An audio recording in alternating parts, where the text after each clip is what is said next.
আমরা আবার মৌলবাদ বা জঙ্গিবাদকে দেখতে চাই না, আমরা আবার সন্ত্রাসকে দেখতে চাই না।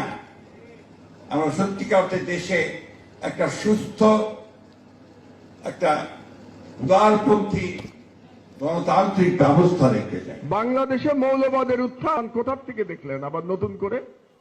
এই একই বয়ান দিয়ে বাংলাদেশে ফ্যাসিবাদ প্রতিষ্ঠা হয়েছে।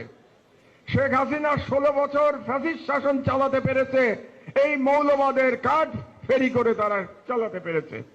এই মৌলবাদের কার্ড ফেরি করে বাংলাদেশে গুম খুন হয়েছে, এই মৌলবাদের কার্ড ফেরি করে বাংলাদেশে আয়নাঘর হয়েছে, এই মৌলবাদের কার্ড ফেরি করে বাংলাদেশে বিচার বহির্ভূত হত্যা হয়েছে, হাজার হাজার মানুষকে হত্যা করা হয়েছে মৌলবাদের কার্ড ব্যবহার করে। এই সরকারের আমলে আবার আপনি মৌলবাদের কার্ড ফেরি করছেন। আপনার উদ্দেশ্য কি? আবার নতুন কোন আদলে ভারতীয় সাম্রাজ্যবাদকে বাংলাদেশে প্রতিষ্ঠা করা, এটা আপনার উদ্দেশ্য। আপনি সাম্প্রদায়িকতার বিরুদ্ধে বলেন, আমরা আপনার সঙ্গে আছি। মৌলবাদ শব্দ ব্যবহার করবেন না। মৌলবাদ শব্দ ইজ এ ন্যারেটিভ।